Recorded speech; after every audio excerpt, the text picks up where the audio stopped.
माननीय सदस्य हारून खान. धन्यवाद अध्यक्ष महोदय. मला अंतिम आठवडा प्रस्तावावर बोलण्याची संधी दिली त्याबद्दल आपला धन्यवाद. सर्वप्रथम हा अंतिम आठवडा प्रस्ताव हा विरोधी पक्षाकडून मांडण्यात आलेला आहे आणि सत्ताधारी पक्षाला पूर्ण संधी मिळाली तोंडचूक घेण्यासाठी. माझं म्हणणं एवढं आहे की जेव्हा आपण हा जो प्रस्ताव वाचला तेव्हा या प्रस्तावामध्ये जे जे मुद्दे आलेले आहेत त्या मुद्द्याला सोडून आपण काय केलं काय नाही केलं ह्याच्यावरच फक्त बोलतात. अध्यक्ष महोदय, धुळे येथे यात्रेत गेलेल्या 14 वर्षीय अल्पवयीन मुलीवर बलात्कार झाला, त्याची हत्या करण्यात आली. हे कुठे झालं? हे महाराष्ट्रात नाही आहेत का? अध्यक्ष महोदय, उल्हासनगर येथील एका अल्पवयीन मुलीवर विनयभंग करण्यात आला, आरोपीला अटक करण्यात आली, तो जामिनावर सुटला. जामिनावर सुटल्यानंतर तो आरोपी आपल्या सगळ्या गुंडांना घेऊन त्या मुलीच्या घरासमोर मिरवणूक काढते, ढोल ताशा वाजवतो. हे कुठे झालं? हे महाराष्ट्रात नाही आहे का? अध्यक्ष महोदय, आपल्या मुंबई शहरात गेल्या 6 महिन्यात 494 महिलांवर बलात्कार झालाय. मुंबई शहर सुद्धा सुरक्षित नाहीये. हा मुंबई शहर महाराष्ट्रात नाहीये का? अध्यक्ष महोदय, भ्रष्टाचाराचा बाजार जोरदार सुरू आहे. ह्या भ्रष्टाचारामध्ये आज घटनांमध्ये न्यायाधीशांसह गेल्या 10 महिन्यात 61 वर्ग 1चे अधिकारी अडकलेत. अध्यक्ष महोदय, अंमली पदार्थांचा धंदा सुसाट सुरू आहे. आपण कुठेही शाळासमोर जा, कॉलेजांसमोर जा, कोणत्याही उद्यानासमोर जा, आपल्याला अंमली पदार्थाचा धंदा करताना लोक आढळतात. त्यांच्यावर काय कारवाई होते? त्यांना पकडण्यात येतो, पकडल्यानंतर त्यांना जामीन मिळते. जे लोक हा धंदा करतायत त्यांना पकडण्यात येतं. माझं म्हणणं असं आहे की जे लोक याचं हे जे सेवन करतात त्यांच्यावर कारवाई होत नाही, त्यांच्यावर सुद्धा कारवाई झाली पाहिजे. हे सगळं जे महाराष्ट्रात होतंय की कुठे होतंय? अध्यक्ष महोदय, राज्यात ढासळलेली आरोग्य व्यवस्था. कुपर हॉस्पिटल आहे, आमचा महानगरपालिकेचे जे हॉस्पिटल्स आहेत त्या हॉस्पिटल्समध्ये कुठेही CT स्कॅन नाही आहे, औषधं वेळेवर मिळत नाही आहे, कोणत्याही प्रकारचा ECG व्यवस्थित होत नाही आहे, डॉक्टर व्यवस्थित मिळत नाही आहे, जागेवर मिळत नाही आहे. ही अवस्था आहे. हा महाराष्ट्रामध्ये नाही आहे का मुंबई?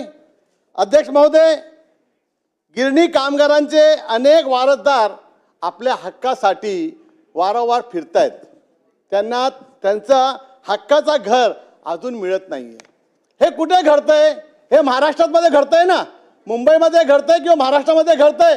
हे महाराष्ट्रामध्ये आहे ना? अध्यक्ष महोदय, शेतकरी आत्महत्या करतोय. शेतकरी आत्महत्या का करतोय? काय प्रॉब्लेम झालाय त्याला? का लटकतोय? ह्याच्यावर आपण कधी विचार करणार आहात का? हे कुठे घडतंय? हे महाराष्ट्रातच घडतंय ना की दुसरं कुठे घडतंय? अध्यक्ष महोदय, आता मला सांगा, गोवा महामार्ग गेल्या कित्येक वर्षापासून अडकलेला आहे. ह्या वर्षात होणार, या महिन्यात होणार, या मार्चपर्यंत होणार, पण आजपर्यंत गोवा महामार्गावर कुणीही एक तारीख किंवा एक डेट दिलेली नाही आहे की या तारखेला हा महामार्ग चालू होणार आहे. तुम्ही विचार करा, जेव्हा आपण बोलतो आहोत की सरकार चांगला काम करते, जेव्हा सरकार चांगला काम करतो त्यावेळी सरकारची स्तुती केलीच पाहिजे. सरकारची स्तुती केलीच पाहिजे. आपला समृद्धी महामार्ग नागपूर पासून मुंबईच्या भिवंडीपर्यंत बनलेला आहे. या मार्गाचं उद्घाटन सन्माननीय आमच्या प्रधानमंत्री नरेंद्र मोदीजींनी केला आणि त्यावर गाडी घेऊन आमचे मुख्यमंत्री आणि उपमुख्यमंत्री गेले. मला असं वाटतंय त्याच्यानंतर त्या समृद्धी महामार्गावर आपले कोणतेही अधिकारी किंवा आपले कोणतेही मंत्री हे गाडी घेऊन गेलेच नाहीये. आज त्या रस्त्याची अवस्था बघा. त्या रस्ता जो आहे चांगला रस्ता आहे, स्तुती केली पाहिजे, स्तुती केली पाहिजे, स्तुती करतो आहे. पण त्या रस्त्याची आज हालत ही झालेली आहे की तो स्ट्रीट जो आहे तो टायर चेक करणारा रस्ता झालेला आहे. जागोजागी तो जो खड्डे येत आहेत त्याच्यामध्ये गाडी आढळते, त्याच्यावर कोण बघणार आहे. आता आपण इथून नागपूरवरून आपण भिवंडीपर्यंत 8 तासात पोचतो. सरकारचा मी जेवढा पाहिजे तेवढा स्तुती करायला तयार आहे, तुम्हाला मी धन्यवाद करायला तयार आहे, तुमचं अभिनंदन करायला तयार आहे. चांगल्या प्रकारे तुम्ही रस्ता बनवलेला आहे. आणि भिवंडीच्या नंतर मुंबईपर्यंत पोहोचण्यासाठी आज काय अवस्था आहे हे आता आपण बघितलेली आहे का. अध्यक्ष महोदय, प्रत्येक वेळी आपण बोलतो की चांगला रस्ता बनला आहे, पण ह्या समृद्धी महामार्गावर कुठे शौचालय आहे. या समृद्धी मार्गावर किती जेवणाची किंवा नाश्त्याची सोय आहे. जो ड्रायव्हर गाडी चालवतो तो कंटिन्यू चालवतो, त्याला कुठे ना कुठे झोप येते, मग त्याला कुठे ना कुठे आपण चहा याचा तरी बंदोबस्त केला पाहिजे. मी चांगलं काम केलेलं आहे तर चांगला बोलतो, मी असं बोलणार नाहीये की आपण कोणताही काम असा केलेला आहे की त्याच्यावर बोट ठेवलं पाहिजे. एक चांगला आणि सुसाट रस्ता आपण बनवलेला आहे, त्याबद्दल मी आपल्या या सरकारचा मनापासून अभिनंदन करतो. माझ्या ओशिवरी